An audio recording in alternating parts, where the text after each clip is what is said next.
Assalamualaikum warahmatullahi wabarakatuh. Waalaikumsalam warahmatullahi wabarakatuh. Sahabat Radar Solo TV, masih di program Bincang Tokoh bersama saya Tri Wahyu Cahyono. Kali ini kita berada di tempat yang sangat spesial. Ini merupakan ruang kerja dari Bapak Wakil Wali Kota Solo, Bapak Teguh Prakosa. Di sini nanti kita akan bincang-bincang santai tentang bagaimana sisi lainnya sebagai Wakil Wali Kota dalam memimpin Kota Solo, berkolaborasi dengan Bapak Wali Kota seperti apa, terus apakah ini sudah menjadi cita-cita sejak kecil dari Bapak Teguh Prakosa. Kita langsung saja. Assalamualaikum Pak Teguh. Waalaikumsalam. Sehat ya? Sehat, alhamdulillah. Ya, Pak Teguh, ini kan selama Bapak menjabat ini sangat sibuk dan mungkin banyak yang belum tahu bagaimana dari kecil di Solo ya, Kang Jenengan. Ya. Bagaimana masa kecil beliau atau apakah ini sudah menjadi puncak cita-cita panjenengan sejak kecil menjadi Wakil Wali Kota atau ingin ada yang belum tercapai nih?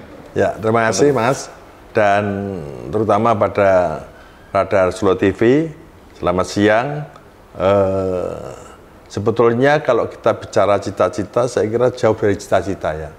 Artinya kami hidup mengalir saja, kami hidup bukan bagian dari keluarga yang punya kemampuan yang mungkin sama dengan yang lain. Kita lahir di lingkungan keraton, di Baluwarti. Kemudian ya sampai SMP saya masih di dalam keraton ya, di Baluwarti. Kita keluar baru SMA, ya, SMA 4, kemudian ya bejo lah saya bisa masuk di FKIP olahraga di Manahan 11 Maret. WNS? Ya, kemudian saya mulai ngajar tahun 86 ya, di SMK Bhinneka Karya, Sumber. Sebagai guru apa itu waktu itu? Guru olahraga, karena guru. saya FKOR ya. Kalau sekarang FKOR, Manahan itu sekarang FKOR. Dulu FKIP olahraga, Penjas, pendidikan jasmani dan olahraga. Nah, memang sepanjang saya mulai SMA ini memang berkecimpung dalam kehidupan sosial, kemudian juga sudah mengenal partai politik, ya, mulai dari masih PDI menuju PDI Perjuangan. Dan ini memang dalam sejarah saya, pada waktu Pak Slamet Suryanto menjadi wali kota, itu saya dipanggil, pernah ditarik jadi ASN. Nah, kebetulan saya ngomong, waduh, saya punya KTA, nanti kalau ASN berarti harus melepaskan KTA saya. Nah, saya jawab, saya nggak mau. Pilih ke politik? Ya, artinya saya nggak milih politik, artinya saya masih jadi guru biasa. Jadi mulai guru tidak tetap selama 15 tahun, kemudian diangkat menjadi guru yayasan di BK itu, dan totalnya saya di sana sampai 2009. Berarti hampir 25 tahun saya mengajar olahraga. Jadi cukup lumayan. Dan nah, mulai 2009 itu pada waktu pencalonan legislatif pada rapat Dewan Pimpinan Cabang, Pak Rudi menugaskan saya, Pak Teguh, kowe nyalon. Pada waktu itu masih ada Baluwarti, masih ada bapaknya Mas Ginda, Pak Satrio itu. Saya ngomong, oh, enggak bisa, masih ada Pak Satrio. Ora sah, ora perlu pekewoh. Akhirnya saya nyalon 2009. Jadi saya 3 periode di legislatif. Pertama jadi anggota sebagai ketua fraksi, yang kedua saya menjadi ketua DPRD, periode terakhir ya kembali jadi anggota. Dan kemarin saya dipasangkan sesuai dengan rapat DPC, itu kita kan dipasangkan dengan Pak Pur. Ya, dengan Pak Purnomo waktu itu sebagai wakil wali kota periodenya Pak Rudi. Tetapi keputusan DPP menjatuhkan saya berpasangan dengan Mas Gibran. Nah, itulah mulai bergeser dari legislatif ke eksekutif. Itu kira-kira. Jadi ada beda cara pandang dan cara pikirnya kita untuk mengimplementasikan gagasan-gagasan itu lebih ke eksekutif. Jadi kalau legislatif kan hanya 3 hal yang dipedomani sebagai pengawasan, kemudian regulator, yang terakhir adalah budgeting. Nah, kalau di sini, ini menyeluruh. Jadi semua harapan rakyat itu tertumpunya di eksekutif.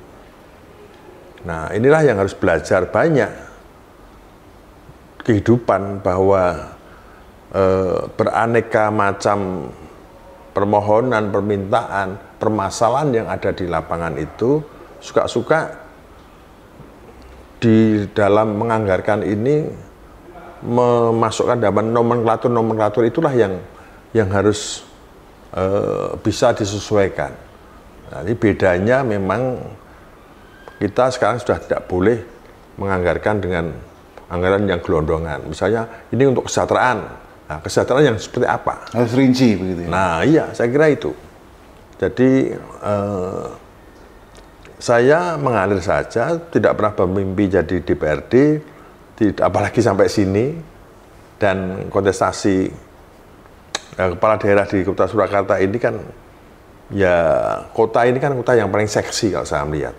Di antara kabupaten kota, jangankan Jawa Tengah, bahkan Indonesia, semua melirik kota Solo ini. Jadi barometer begitu. Ya, saya yakin ini menjadi sebuah kota yang mau bercita-cita apapun, mau dimodernisasi seperti apapun, harus tidak bisa melepaskan budaya yang itu menjadikan kekuatan pembangunan di Kota Surakarta.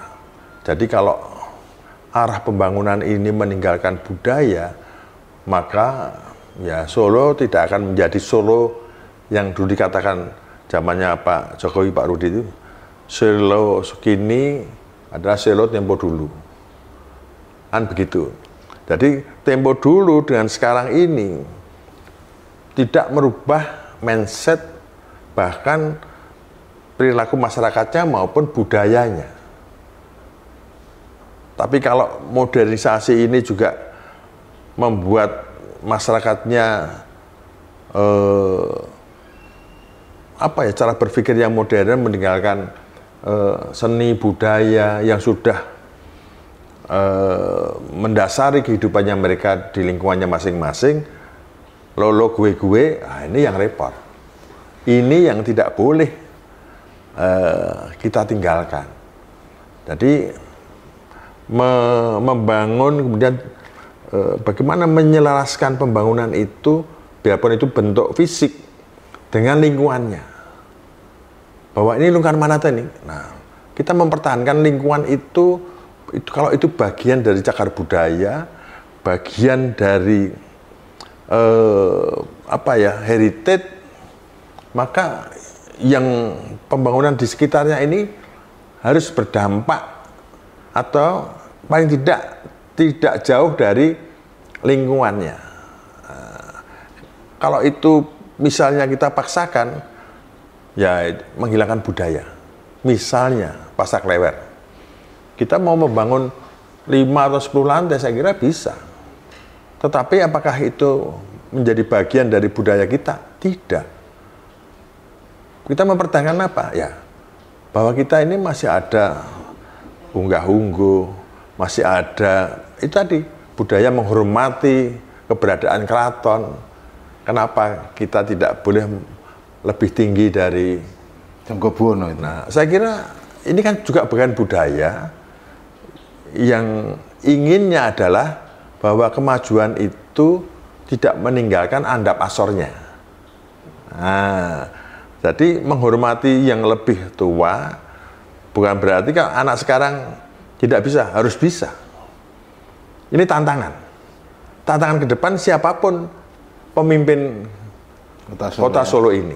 Untuk ya berpikirnya harus mendasari pada kearifan lokal itu seperti apa. Kemudian dampak dari pembangunan itu untuk orang Solo atau orang mana? Kalau tidak berdampak pada masyarakat Solo, nanti sejahteranya kapan? Nah, nanti yang sejahtera orang datang. Coba kita hitung. Orang yang memanfaatkan perindustrian setelah dibuka, misalnya Gatsu, ya kan? Kemudian Ngarsopuro, yang barusan kemarin Gading ke selatan. Coba panjenengan lewat sore, kanan kiri, semua makanan. Nah, kita deteksi mana yang orang lingkungan situ, ono pira, mana yang orang mendatang. Ya. Nah, kita sekarang ini baru pembangunan harus diikuti dalam penataan dan merubah mindsetnya masyarakat. Supaya masyarakat itu bisa merasakan dampak pembangunan menuju sejahteranya mereka. Pembangunan alun-alun. Alun-alun utara Keraton Solo ya? Ya, utara dan selatan. Ini bersamaan. Ya, utara dan selatan.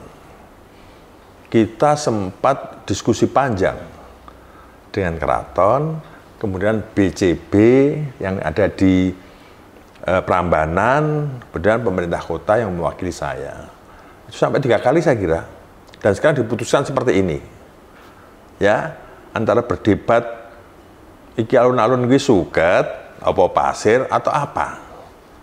Jadi kira-kira kalau kita bicara hari ini bahwa cagar budaya tidak menyasar pada sampai iki engko sukete sing apa ya?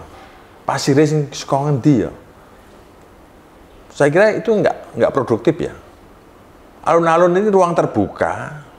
Kalau dulu mungkin untuk gladi atau untuk Punggawa atau abdi dalem menghadap raja pada waktu beliau turun dari keraton menuju Siti Hinggil, kemudian duduk di singgasana Pagelaran, maka rakyatnya yang alun-alun. Nah, alun-alun itu ruang terbuka, mau bawahnya mau keras, mau pasir, mau tidak perlu didiskusikan. Ya, menjadi masalah. Tapi kenyataannya sekarang rumput.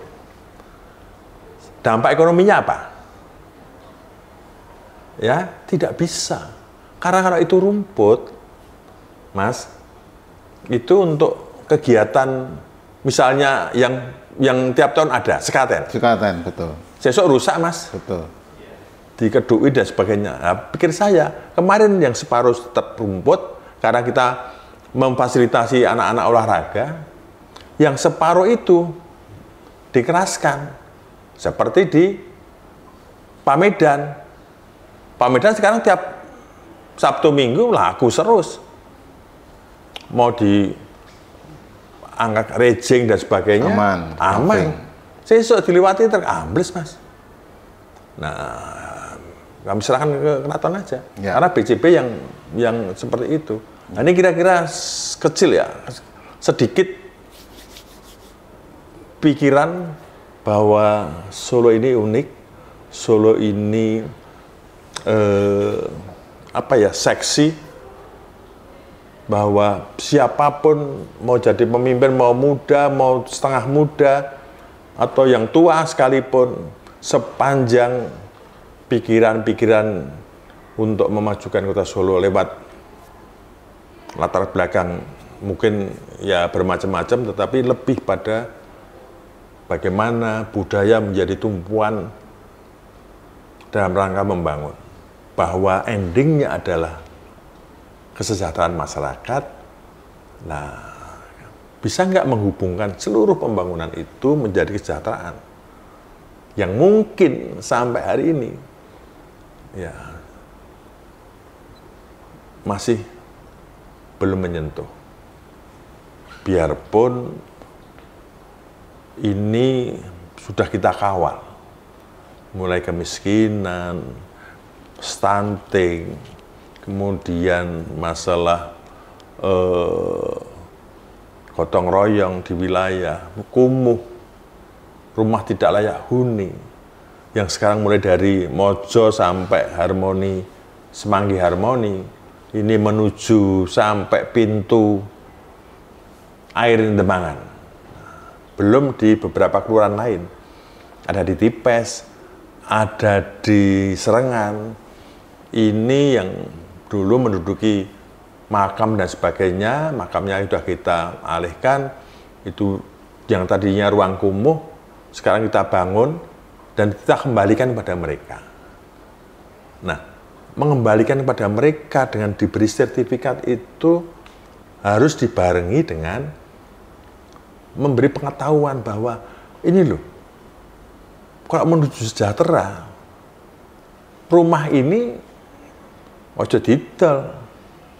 Setelah bersertifikat, ya maklumlah masyarakat sekarang ini. Ini yang harus kita sampaikan pada masyarakat, bahwa di Solo ini udah mahal semua.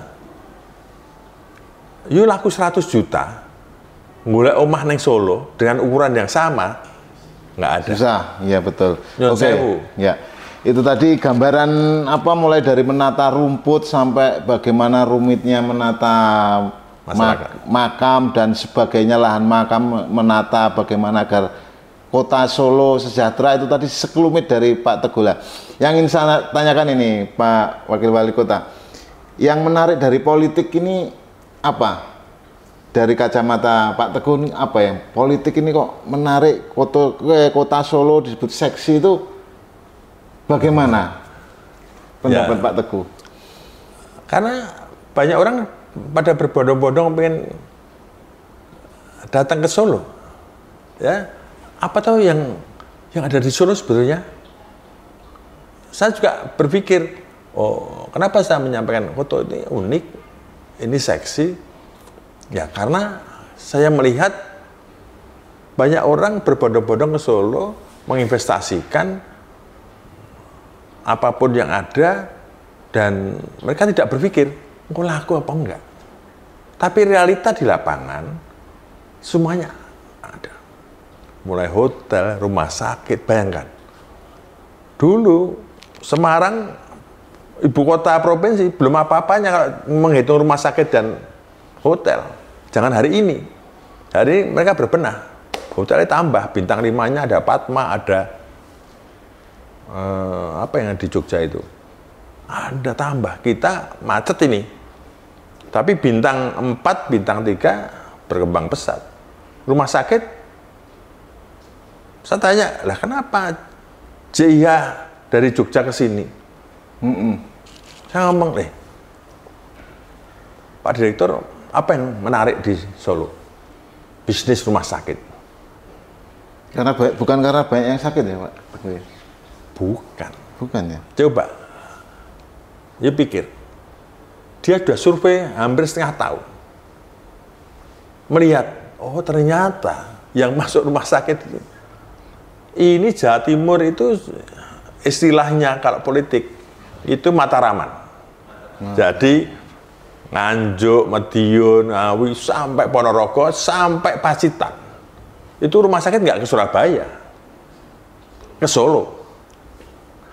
Nah, maka pasarnya itu di Solo, maka dia membangun, beli tanah yang di Adi Sucipto itu mahal banget. Dan mereka ya biarpun tipenya masih C, tapi fasilitasnya lebih besar daripada yang rumah sakit yang sebenarnya di Jogja. Nah ini salah satu contoh saja, Mas, bagaimana saya sampaikan bahwa seksi dan unik ini, dan masyarakat kita ini ya gampang lah, tapi jangan digampangin, karena pada waktu dia tidak mendapatkan sesuatu dari produk atau pembangunan, itu mesti ya reseh. Nah, itu yang harus kita jaga. Maka komunikasi pada waktu misalnya Kasih Ibu dikembangkan. Rumah sakit Kasih Ibu maksudnya? Ya kan, Rumah sakit Kasih Ibu kemarin dikembangkan. Ya, mesti kanan kiri ya. Ini geberbekan ini gebledukan. Nah, sebetulnya kan ente kan ya kan? Ya, maka harus dikomunikasikan dulu bahwa ini loh, nanti lingkungan kalau ke rumah sakit sini ya kita gratisin atau diskon dan sebagainya. Ya, untuk masa depannya mereka. Jadi kalau minta hari ini, dikasih hari ini, wes besok loro, tetap bayar. Nah, pilih mana? Tapi orang berpikir kan nggak gitu, Mas. Orang berpikir itu hari ini butuh makan. Solusinya apa? Ya ini sambung dadi, wes besok sapam kene. Nah itu untuk sepanjang masa. Jadi Oke, benar, ya. harus ada solusi. Kalau hanya hari ini dikasih 1 juta, mau habis berapa sehari bisa, seminggu ya bisa. Adintek ke 1 bulan pun bisa. Tetapi yang anak ini dimasukkan sebagai tenaga kerja di rumah sakit, diakomodir. Dulu kan investasi datang itu kan 60-40. 60 warga sekitar, 40 kewenangan rumah sakit atau pihak ketiga yang membangun. Nah, itu persyaratan dalam membangun di Kota Surakarta itu dimanapun saya kira sama. Ya, oke Pak Teguh. Kalau kita lihat Solo ini kan wilayahnya sudah sangat padat, lahannya sudah habis ya ini. Lahannya habis, Solo juga nggak punya sumber daya alam. Terus kira-kira ini Pak Teguh, kalau panjenengan diberi kesempatan lagi untuk memimpin Kota Solo, kira-kira apa yang mau digarap ini Pak Teguh dengan kondisi yang seperti ini? Kalau saya lihat kanan kiri pembangunan semua sudah tertata begitulah. Kalau di kesempatan lagi Pak Teguh pengennya seperti apa? Solo ini mau dijadikan tadi budaya ya. Kira-kira apa yang rencana yang bocorannya mungkin ada, aku pengen Solo seperti ini begitu. Saya kira apa yang sudah dilakukan para pendahulu mulai dari pasca reformasi Pak Slamet Suryanto sampai Pak Jokowi, Pak Rudi, Pak Pur, terus Mas Gibran hari ini, saya kira semuanya nyambung ya. Dan rangka pembangunan Kota Surakarta ini nyambung, termasuk tidak meninggalkan budaya ini nyambung. Nah, kalau kita sudah seperti itu, kemudian kita nanti akan melihat bahwa ke depan hasil pembangunan ini tanggung jawab sopo, maintenance-nya seperti apa. Ini mahal semua. Kalau nanti ditiketi, dibeakan ketiga, mesti mahal. Kapan warga kita bisa menikmati itu? Nah, maka mesti ada kemandirian dalam APBD. Ya, kemandirian dalam pendapatan asli daerah yang harus ditingkatkan supaya kita bisa memanage seluruh pembangunan yang ada ini, karena ini mahal semua. Yang sederhana saja, yang ora larang-larang, Balikambang misalnya. Kalau kita bicara Balikambang, orang kan hanya melihat, alah paling ya tanduran eyup, ono kolam, kok mancing, nah, paling bayarnya 5.000, kan begitu. Ya, Balikambang ke depan, ini kan baru jadi separuh, ya, baru separuh. Itu per bulannya udah mahal. Biaya perawatannya. Perawatan itu baru bicara listrik, belum taman yang sebegitu besarnya. Listrik aja mahal sekali. Kita harus menghitung ini kalau kita tiket harus berapa.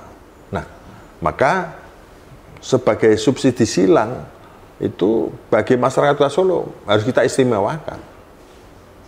Nah, jadi begitu, tetap punya tanggung jawab moral, dia tetap membayar. Nah, tetapi dengan ukuran ya nilai Solo seperti apa.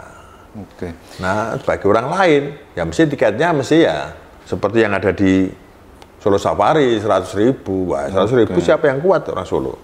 Ya, ya, ya.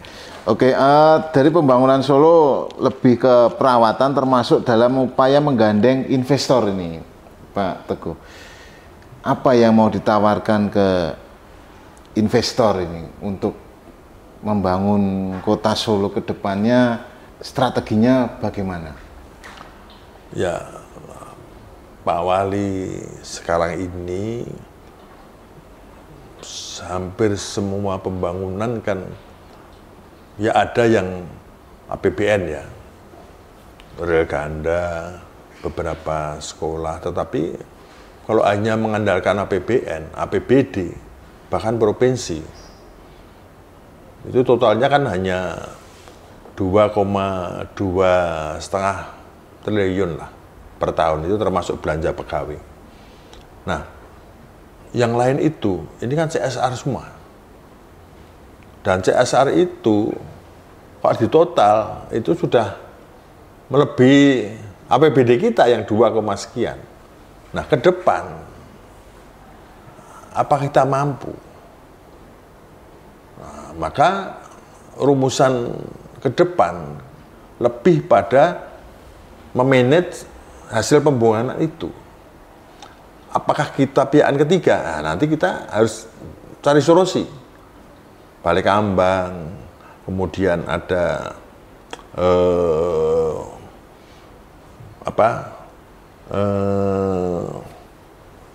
museum Media Pustaka, bukan museumnya Mayapada itu apa? Museum lupa saya. Itu kan nilai investasinya kan 350 miliar.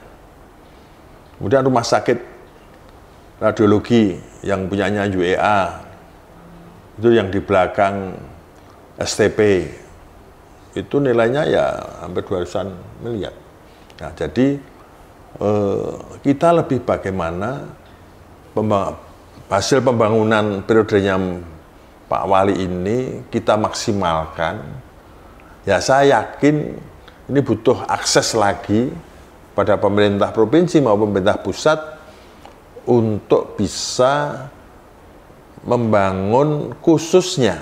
Nah, yang kami prioritaskan adalah wilayah sungai. Ya, karena di beberapa wilayah sungai, yang selatan saja, kita bicara selatan. Mulai dari ujung Kleco, nanti lewatnya Pajang, lewatnya lagi Bumi, Laweyan, kemudian Penularan, Tipes, terus masuk dibagi dua, satu ke Joyontakan, yang satunya nanti lewat Danusuman, langsung pintu air Demangan. Nah, ini kalau hujan deras, ini masih ada genangan, karena belum ada parapetnya. Kemarin baru beberapa titik saja di wilayah Sondakan. Ya, nah nanti ya mestinya ke depan kita harus berpikir itu. Jadi itu baru sisi sana. Kemudian yang sisi utara yang dari Boyolali mulai Banyuanyar itu sampai Kali PP.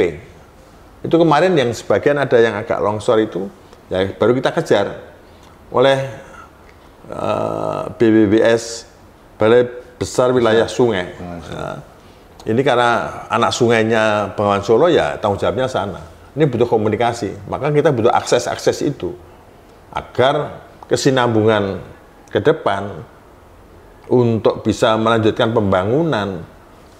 Ya, kalau sudah tidak banjir, tidak genangan, itu akan menjadi bagian mereka merasakan sejahtera dari sisi lingkungan. Sudah tidak kumuh, tinggal nanti kita tata kembali apakah mereka direlokasi atau mereka penataan saja.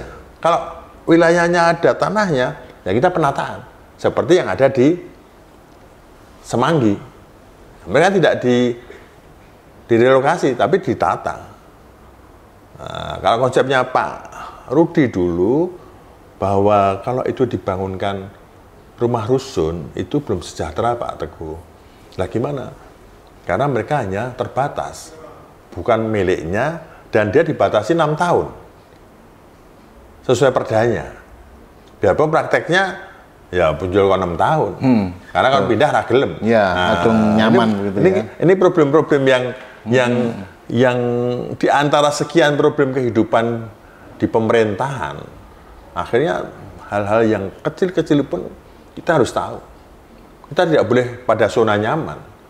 Karena kalau bicara pekerjaan, ya di sudut manapun pekerjaan banyak sekali. PR kita masih banyak sekali. Gitu loh. Apalagi kita hanya yang harusnya 2026 berakhir. Kemarin saya dengan Pak Wali rasa-rasan, Pak Wakil, ternyata kita kan hanya 3,5 tahun. Jadi apa yang kita kerjakan belum maksimal, belum.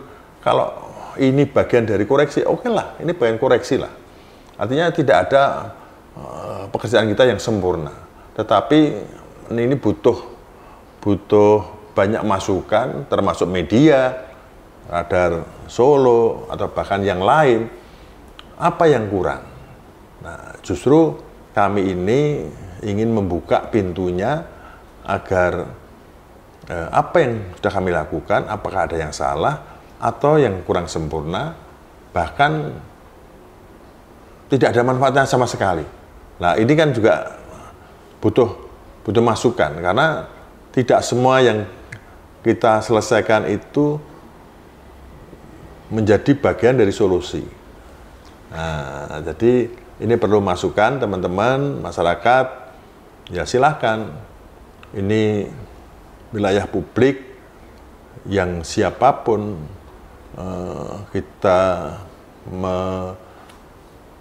demokrasi yang terbuka, ya, mengkritisi, bahkan ya arep ngendika sing warna-warna pun ya tidak ada masalah. Pak Teguh, ini kan Solo nyaris sudah tertata rapi ya. Kira-kira tantangan terberat ini untuk 5-10 tahun dan seterusnya apa dalam Solo ini yang paling berat? Apa menurut Pak Teguh? Sebetulnya sederhana. Tetapi bagi saya itu berat. Kalau fisik bangun ada bengek ono duit rampung. Neka investor, neka ke CSR selesai. Tetapi itu tidak akan ada manfaatnya bila masyarakat kita ini tidak berubah dari yang sering menerima bantuan, tidak mau bergerak bahwa wilayahku ono masjid Said. Ini contoh saja. Wilayahku ono masjid Said dibangun tahun depan selesai. Sing diributke bukan bagaimana dampak dari kehadiran masjid ini sampai kiamat pun anak turunmu di dekat ini akan mendapatkan dampak ekonomi luar biasa. Gini betul? Betul. Masjid nggak akan pindah kemana-mana. Dan masjid Said ini duplikasi yang ada di sana hanya satu di Indonesia. Tidak ada yang lain. Jadi ono masjid ubahnya emas yang depo dan sebagainya kalah dengan kita. Nah, mereka diributnya ini tadi loh, waktu dibangun minta ganti rugi keberbekan ya, sebulan harus sekian, tapi setelah jadi rebutan parkir. Sing direbutnya cuma parkir sampai 100 loh. Bener kongu dhewe ta? Nggih. Sampai ada beberapa yang ditangkap polisi dan diberi punishment. Nah, sebetulnya ya, merubah pikirannya mereka, mindsetnya masyarakat ini, bagaimana setelah kumuh ini ditata, yang kemarin nyebut gaweane golek rosok, mungkin nggak rumah sing ditata terus jadi tetap nyebut gawe rosok. harus berubah. Berubahnya bagaimana? Ya, pemerintah ngasih pelatihan, memberi fasilitas. Aduh, dodolan apa? Mau buka cuci, kita kasih mesin cuci. Mau buka apa? Dodolan, kita butuh gerobak, kita kasih gerobak. Nah, merubah mindset mereka supaya yang sudah kumuh ini tidak kumuh. Ya, mereka di zona nyaman. Alah, besok ono PKH sasi 600, mungkin ngeropel jadi 1.200. Itu yang harus kita rubah, Mas. Itu tidak sederhana. Ini butuh seluruh stakeholder turun bersama-sama. Bagaimana pikiran mereka berubah. Kemudian anak-anak yang menjadi masa depan mereka tidak stunting, tidak pernikahan dini. Ini kasusnya tidak sederhana. Ya, ini kemanusiaan. Tidak butuh fisik. Tapi fisik bagian dari yang nantinya akan dinikmati oleh anak-anak ini. Ya, kita punya risiko stunting hampir 5.000 sekian. Orang rendahan ini. Iya. Kita ada yang sudah stunting itu 530-an anak. Kemudian kalau kita bicara kemiskinan, itu kita ya perlu mawas diri lagi.